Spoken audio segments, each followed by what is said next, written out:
Olá, tudo bem com vocês? Vou contar de um assunto pessoal meu agora.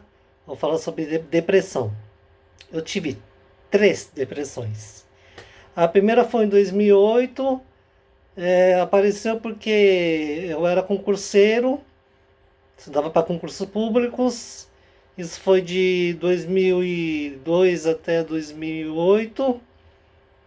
Aí comecei a me sentir um inútil porque eu não passava em nenhum concurso público, né, praticamente. Eu depois cheguei a passar na Caixa Econômica Federal, a única, não, passei em duas.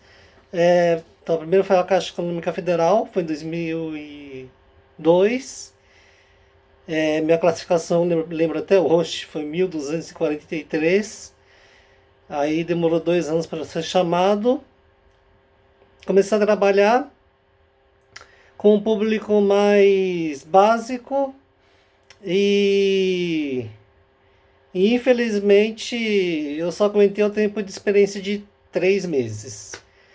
Porque eu não aguentei a pressão, o povo me deixava maluco. O povo não entendia que o sistema dava problema e tinha muita coisa para resolver. Porque a Caixa Econômica Federal lida com muita coisa, né? Não é só abertura de contas, né? Lida com seguro-desemprego, entre outras coisas.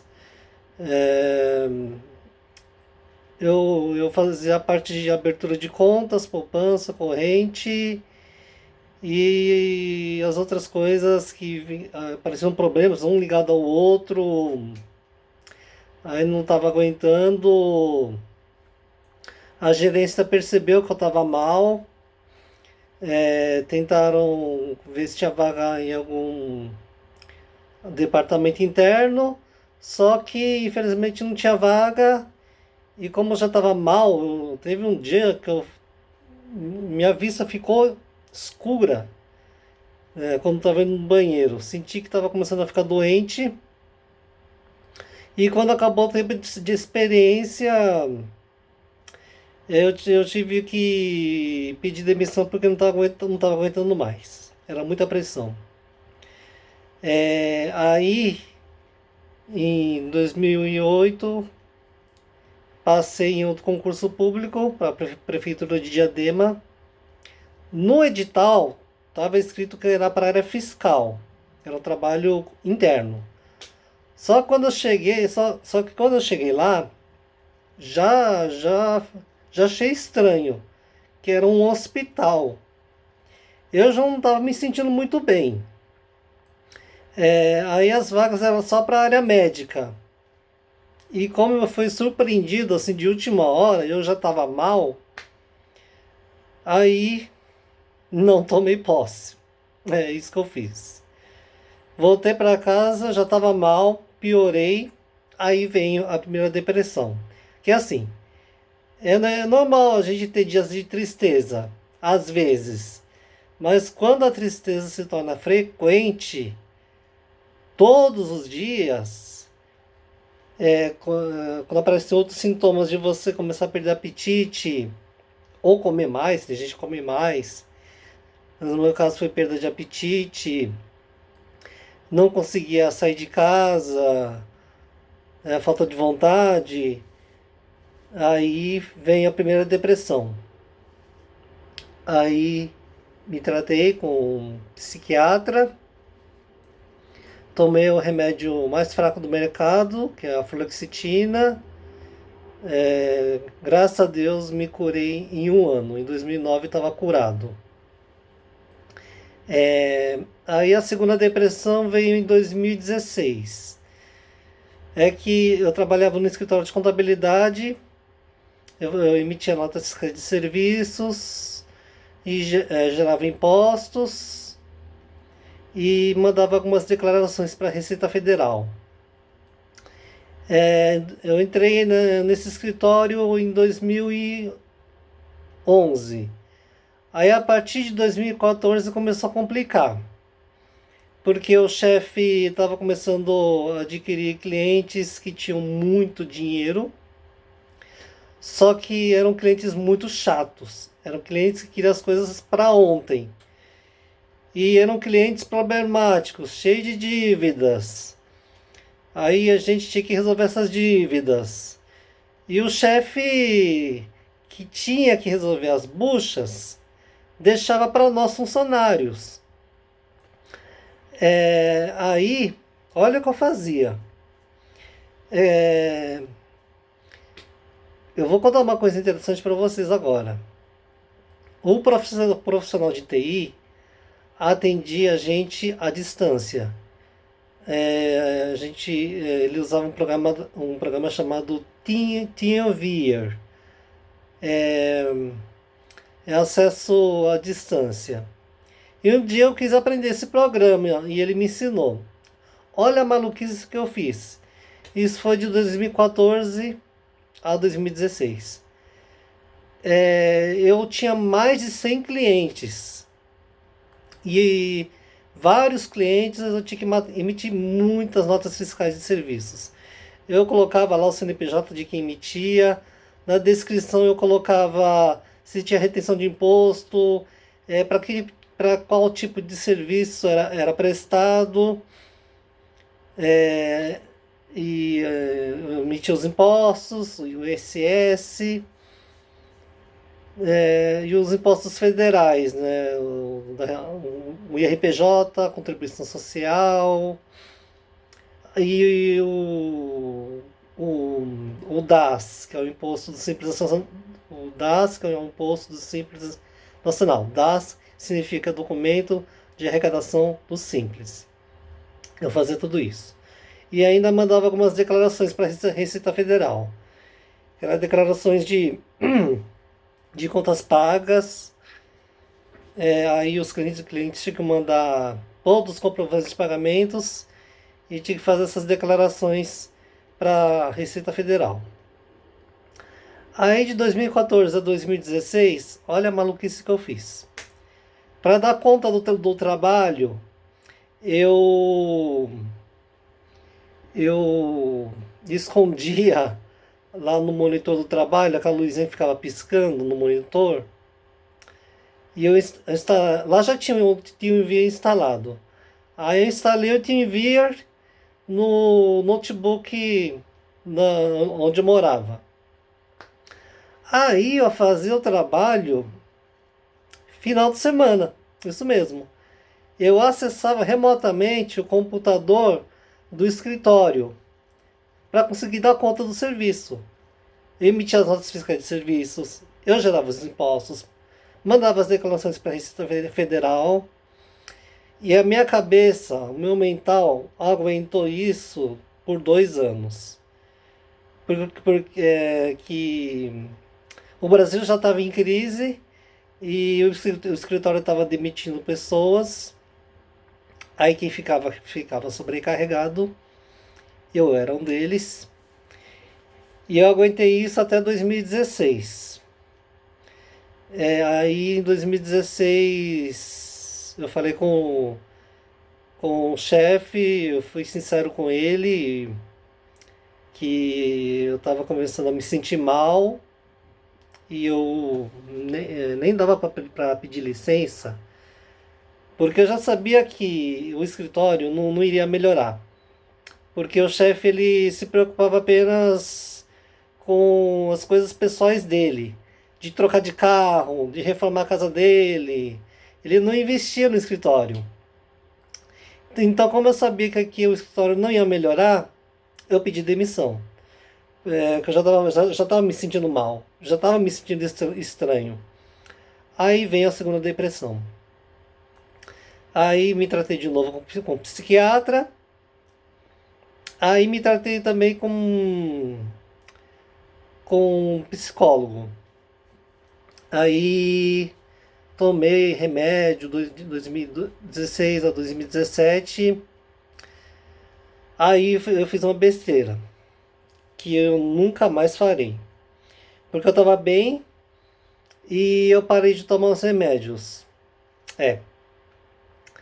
Aí tive uns namoros, né, durante esses anos que foram se passando. Aí em 2019, que foi meu último namoro, foi um namoro complicado. A mulher era possessiva, ela era de ceder muito pouco as coisas. Eu contei num vídeo, num dos vídeos anteriores, vocês podem procurar. O tema é mulher possessiva. Lá eu conto direitinho como é que era essa mulher. Então, essa mulher me deixou tão mal, eu fiquei tão desgastado que aí veio a terceira depressão. Aí na terceira depressão, é, Deus, os mesmos sintomas, né? Comecei a tomar de novo os antidepressivos. Só que aí, essa depressão foi bem forte. É, a falta de apetite era tão ruim, olha só o que eu comia. Meu, o meu organismo só aceitava arroz e carne moída. E era uma angústia, porque imagine só, você come, só que seu organismo não aceita muito. Aí depois de uma hora dava fome de novo, voltava a comer arroz e carne moída, mas naquela quantidade, pouca. Aí uma hora depois voltava a comer de novo. Era assim, era uma angústia. Você sentia fome, mas o organismo não aceitava muito. Eu estava me sentindo tão mal com isso que eu fiz a maior besteira da minha vida. Eu tentei o suicídio. É, eu vou contar tudo isso para vocês não fazerem isso, porque eu vou contar as consequências disso. Vocês vão saber de tudo isso nesse vídeo. Eu tentei o suicídio com o Rivotril em gotas, porque eu tomava 2 a 3 gotas para me sentir menos ansioso e conseguir conversar com as pessoas. Mas na noite que eu tentei o suicídio, eu tomei mais da metade do frasco. Aí, no dia seguinte, a minha mãe achou estranho quando eu acordava. Aí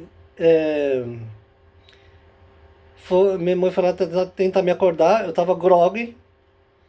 Aí minha mãe percebeu que eu fiz besteira. Aí chamou minha prima. Aí eu fui levado pro hospital Santa Cruz. Fiquei na UTI por 4 dias. E não dava para fazer a lavagem estomacal porque o organismo já tinha inserido os remédios, o Rivotril.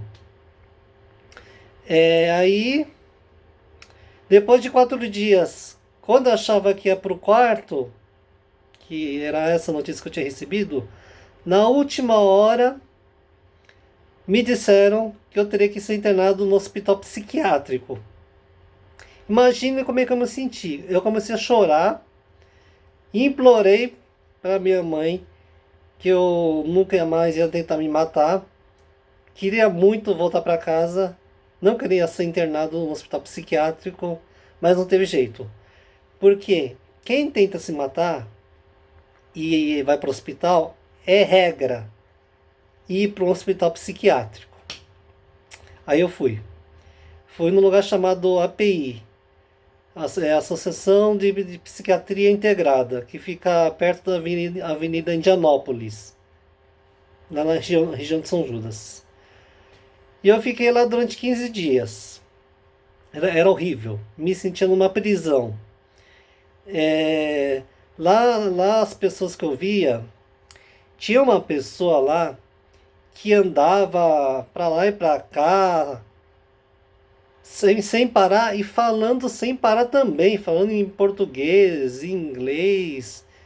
Dava para perceber que ele era uma pessoa muito inteligente, porque ele falava coisas que eram da realidade do Brasil e do mundo. Só que ele ficava falando sem parar. Era horrível, era horrível. Tinha gente que também ficava andando pra lá e pra cá, porque não conseguia ficar parado.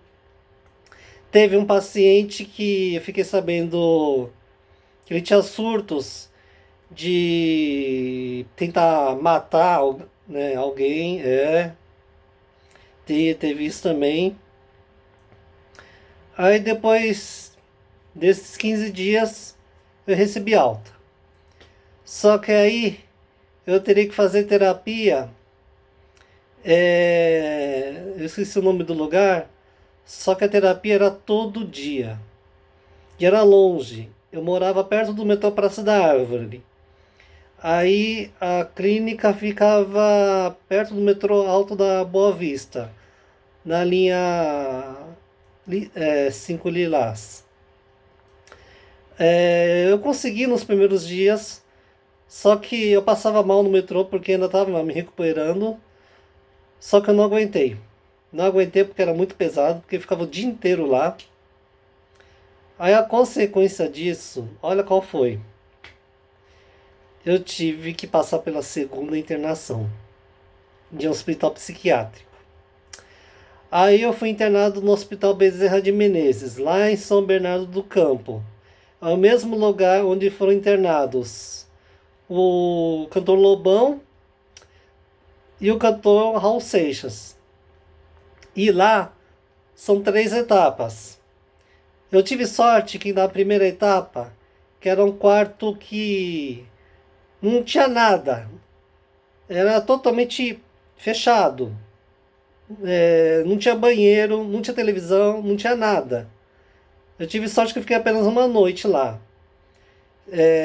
Porque assim, se você quisesse ir no banheiro, tinha uma porta lá do lado, aí você chamava o enfermeiro, aí ele abria a porta e você ia no banheiro. Pedir comida, a mesma coisa. Pedir água, a mesma coisa. Eu tive sorte de ter ficado apenas uma noite. Mas teve um colega que ficou 3 noites lá. 3 dias lá. Imagine que horrível. Aí na segunda fase, era um lugar que dava para caminhar, mas era um lugar assim, fechado. Não tinha janela, não tinha nenhuma abertura. Mas, algumas vezes, é, eles abriam a porta, a gente ficava jogando tênis de mesa, tinha umas atividades de colorir figuras, tinha uns joguinhos, era até legal. Eu joguei dominó, joguei. Como é que chama? Ah, esqueci o nome do jogo. Se eu lembrar, eu falo depois. Aí lá eu fiquei durante uns 15 dias. Aí depois veio a terceira etapa, foi a última ala. Essa ala já era mais tranquila. A porta ficava aberta, né, praticamente o dia inteiro. É, Aí lá já ficavam homens e mulheres. Só que aí tinha limite. Tinha um corredor para ir para os quartos. Aí até certo ponto era o quarto dos homens. Aí mais para frente era das mulheres. E nessa parte os homens era proibido de ir. Entendeu? Então tinha limite do homem andar no corredor. E nessa última ala que eu fiquei, teve o caso de uma colega que teve 2 crises de ansiedade, foi horrível. Ela ficava tremendo muito assim, chorava, ficava desesperada, perdia o controle do corpo mesmo. É. Conheci uma outra colega que ela tentou cortar o pulso por 2 vezes, eu acho. E quem tentava fazer isso voltava para a ala anterior. Então essa garota que tentou isso, estava na ala 3, voltou para a ala 2. E eu não fiz nenhuma besteira. Eu cumpri tudo. Nessa última ala, a terceira ala, tinha mais jogos, tinha jogos de tabuleiro, eu joguei Banco Imobiliário, Joguei dominó também. Joguei um que era uma espécie de master, aquele de perguntas e respostas. O pessoal era legal. Ah, e também tinha tênis de mesa, jogava bastante lá. Foi bom, assim, né? Entre aspas, porque eu tava internado. Mas era menos pesado. Aí tinha cinema aos sábados. Era obrigatório ir, porque não ficava nenhum enfermeiro na ala, lá no dormitório. Aí a gente assistia filmes divertidos, desenhos animados, filmes de comédia, porque tinha que ser filmes para descontrair, para a gente se sentir bem. A única coisa que eu não gostava de fazer era oficina de arte. Tinha 3 vezes por semana. E a gente ficava lá por mais de uma hora e meia, mais ou menos. Para mim era um saco. A única coisa que eu gostava que eu fazia lá para passar o tempo era ficar pintando várias figuras. Ficava usando muito lápis de cor. Nossa, era um tédio, tédio. O tempo passava muito lentamente. Porque assim, nessa oficina de arte também tinha outras coisas para fazer. Tinha costura, pintura de quadros, tocar música, só que infelizmente eu não curti nada, então só ficava pintando figuras. Era a única atividade que eu não gostava. Aí nessa última aula também tinha algumas sessões de terapia, alguns joguinhos, palestras, isso eu gostava. Eu participava bastante. Tinha até dança. A gente, chegava lá, a profissional colocava música, a gente dançava vários ritmos. Eu sempre gostei de dançar, então era a coisa que eu mais gostava de fazer. E no Hospital Bezerra de Menezes eu fiquei internado durante 1 mês e 26 dias. É. Aí recebi alta. Aí, pra minha sorte, a terapia que teria que fazer fora era apenas um dia por semana. Falei, graças a Deus, que alívio. Era perto do metrô Santa Cruz. Lá também se chama Hospital Bezerra de Menezes. Só que lá não é lugar para ficar internado. Lá eu me trato até hoje. Uma psicanalista. É, Aí lá a psicanalista, ela é bem simpática. Ela,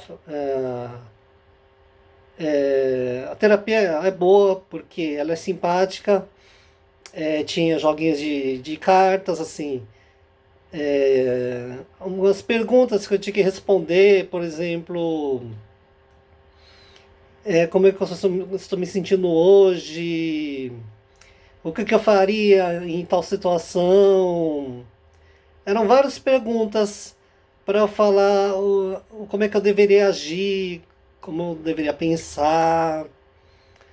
Aí veio o coronavírus. Aí teve que parar a sessão com a psicanalista. Só que com o psiquiatra, ainda bem, tá continuando. Aí ele me liga uma vez por mês.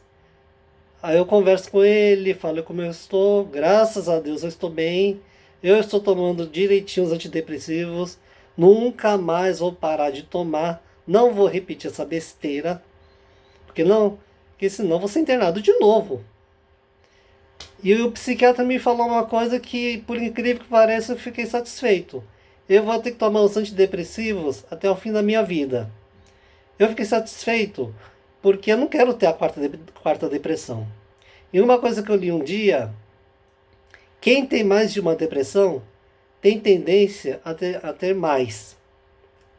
Então, se Deus quiser, essa vai ser minha última depressão que eu estou enfrentando. Eu estou morando aqui sozinho. e graças aos antidepressivos eu estou conseguindo me manter bem, não estou ficando ansioso. Só tô com saudades da minha família, que eu tô há mais de 5 meses sem ver minha família. Quer dizer, minha mãe veio aqui em março para ajudar a arrumar aqui o apartamento. Mas onde a minha mãe mora, lá na Praça da Árvore, eu não vejo a minha família desde fevereiro. É isso mesmo. Tô tendo que aguentar isso, não sei até quando vai isso. Talvez eu visite a minha família quando São Paulo chegar ao nível verde, não sei, vou pensar ainda. Mas é isso que eu queria contar para vocês. Minha história completa da depressão, para vocês ficarem cientes, para não tentarem o suicídio, porque acontece isso que aconteceu comigo. Entenderam? Então não tentem se matar, porque essa é a consequência. Então é isso.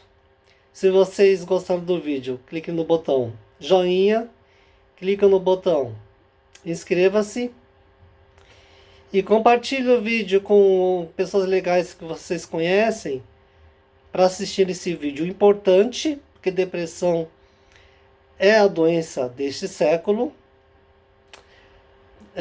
Então compartilhe, né, com pessoas legais que vocês conhecem para assistir o vídeo. Também se inscreverem no meu canal, para o meu canal decolar cada vez mais. Tá bom, gente? Então essa é a minha história completa da depressão. Então, até o próximo vídeo. Obrigado a todos. Um abraço. Até o próximo vídeo. Tchau.